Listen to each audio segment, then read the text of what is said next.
Salve, torcedor vascaíno! Bom dia! É um prazer estar com você por aqui em mais uma edição do Acorda Vascaíno.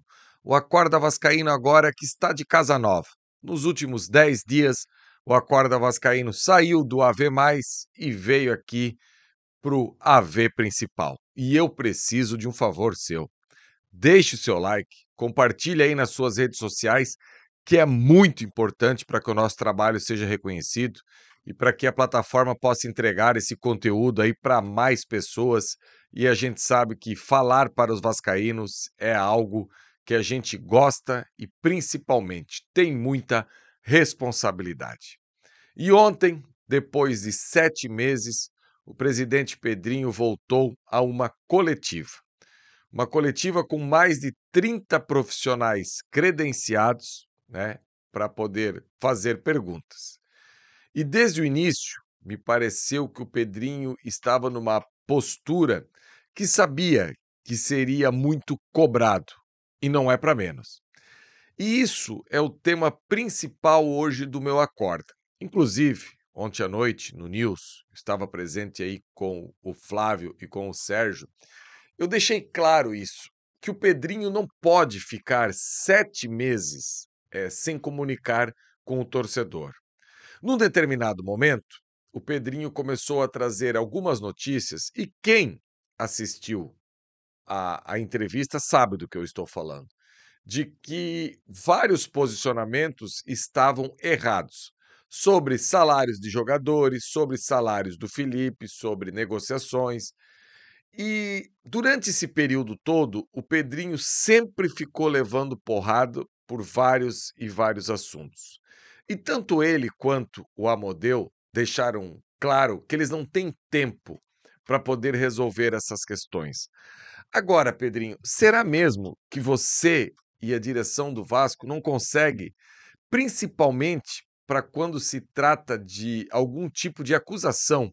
Porque eu até vou citar uma aqui que você disse que, e eu não sei qual é o veículo, qual é o canal, quem trouxe a informação, que o Felipe ganhava 1 milhão no Vasco. Eu, num primeiro momento, eu posso afirmar e ter certeza absoluta que eu jamais iria imaginar que o Felipe teria um salário desse. Agora, isso é a minha visão, a minha opinião. Aquelas pessoas que têm a predisposição a criticar a gestão do Pedrinho, e existem motivos para isso, não resta dúvida. O Pedrinho ontem até fez um meia-culpa na questão de contratações e algumas coisas mais. Eles podem acreditar nesse tipo de coisa, mas não seria mais fácil já cortar o problema pela raiz e ficar fazendo posicionamentos para que esses problemas que nem existem e são criados pela política do Vasco não tenham tanta ressonância, porque isso vai se avolumando, isso vai crescendo. E os problemas dentro de campo acabam tendo, ao mesmo tempo, um resultado negativo. Então, fica difícil para o torcedor tecer algum tipo de elogio. E o futebol, ele envolve paixão, ele envolve sangue quente. O futebol ele é diferente de tudo. Quando você analisa o desempenho de uma equipe antes da bola rolar e depois da bola rolar, ela pode mudar completamente. Eu vou trazer para você aqui, torcedor, eu não vou fugir do tema principal, mas só para ver como o futebol é apaixonante. O Vasco, sábado, contra a equipe do Grêmio, finalizou 31 vezes a meta adversária, o árbitro foi mal demais, deixou de dar o pênalti no Verratti, teve bola na trave, o Grêmio foi pouquíssimas vezes ao gol do Vasco e o placar foi 1-1. Na quarta-feira, no Maracanã, o primeiro tempo subiu a placa com os acréscimos e em finalizações estava 7-0 para o Fluminense contra o Palmeiras. O Palmeiras basicamente não tinha chego na intermediária. Até que num cruzamento para a área, o Maurício faz um gol de cabeça, num frangaço do Fábio. Volta para o segundo tempo, o Martinelli vai sair jogando, o Vitor Roque rouba a bola e faz o 2-1. Aí eu pergunto para você, aonde teve mais trabalho? Aonde o trabalho teve maior êxito? Aonde teve Foi no trabalho do Diniz contra o Vasco, contra o Grêmio, ou foi no trabalho no Abel Ferreira, que com um elenco milionário, com uma folha gigantesca, não conseguiu chutar uma bola no gol do Fluminense no primeiro tempo no Maracanã. Só que o placar final estava ali. O Fluminense colocou 3 pontos na tabela e o Vasco colocou 1. Aí eu vou para uma segunda pergunta que você pode falar: ah, Gian, mas foi eficiente. Ok, foi eficiente. Só que se em 10 jogos o Vasco jogar o que jogou contra o Grêmio e em 10 jogos o Palmeiras jogar o que jogou principalmente no primeiro tempo com o Fluminense, quem vai somar mais pontos? Quem que vai colocar mais ponto na tabela? Então, fazer essas análises com o coração, eu entendo que é difícil. Mas eu vejo também que o Pedrinho, o Amodeu e o Carregal, que estavam presentes ontem, eles não deveriam deixar tantas pontas soltas para trazer para o torcedor. E algo que eu vou trazer aqui agora, que na coletiva de ontem foi o que mais me incomodou, e aqui jamais seria uma crítica ao trabalho dos meus companheiros de imprensa, inclusive um da casa, o Sérgio Quindi, que estava presente. Porque passa longe da minha pessoa ser comentarista de comentarista. Tem muita gente que gosta de comentar aquilo que o outro dá opinião. Da minha parte, isso nunca vai existir. Porque eu acho que cada um responde pelos seus comentários e tem a sua ótica. Cabe a você que está do outro lado, que acaba acompanhando o nosso trabalho, ter o discernimento de quem está mais próximo da realidade e de quem não está tão próximo da realidade. A pergunta que eu senti falta ontem, durante a coletiva, foi que da última vez que o Pedrinho comunicou, e o Vasco hoje, me parece claro que para encurtar a distância em relação aos seus rivais e aquilo que a torcida imagina é só com o investidor. Do modo tradicional, organizar a casa, começar a fechar as torneiras, arrecadar mais do que gasta, até que você tenha um fluxo de caixa e tudo aquilo que a gente já sabe, eu acho que o torcedor não consegue pagar para ver. O torcedor não consegue esperar isso tudo. O Vasco precisa de um investidor forte que consiga, com um caminhão de dinheiro, resolver as questões do Vasco.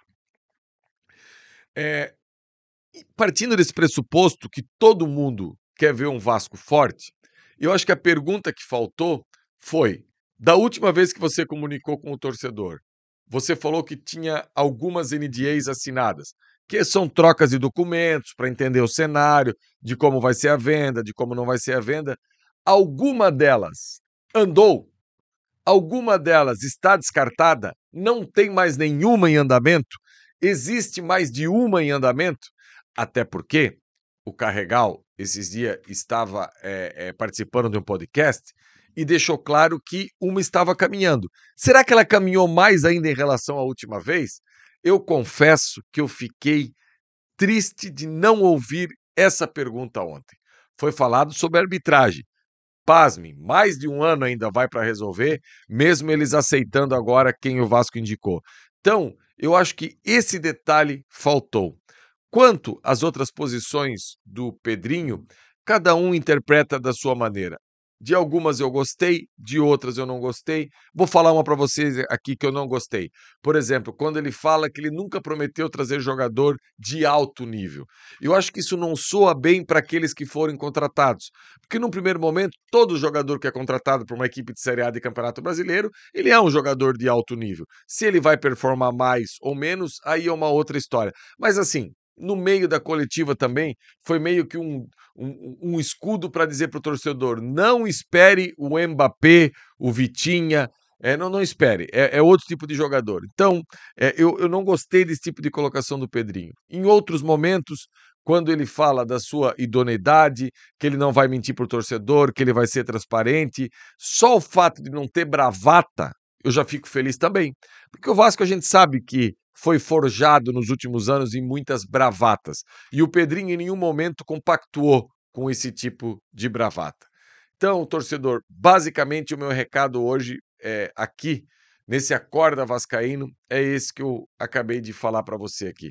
Eu senti falta da questão das NDAs, se andou alguma, não andou, se a gente está próximo de ser vendido ou se a gente não está próximo de ser vendido, e que ele precisa comunicar mais. Não dá para ficar apanhando durante 7 meses sobre fatos que nem aconteceram pelo fato de dizer que não tem tempo para ficar respondendo esse tipo de coisa.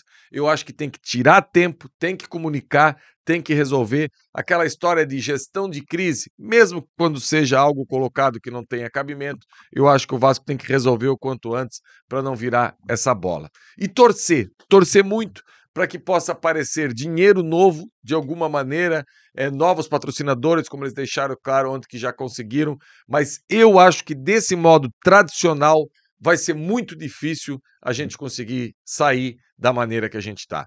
Eu não sou um super fã do modelo SAF, esse já é um outro debate, só que eu entendo que hoje o Vasco só sai do buraco no modelo SAF e com um grande investimento.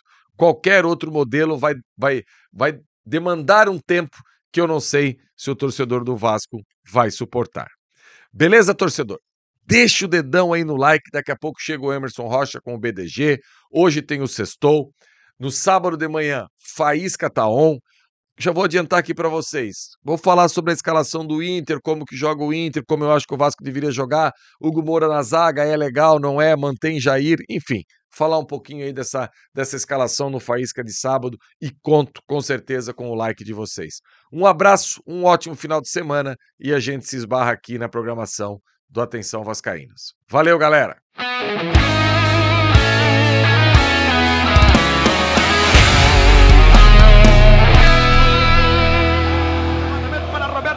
Sozinho, atenção, vai enfiar, gol!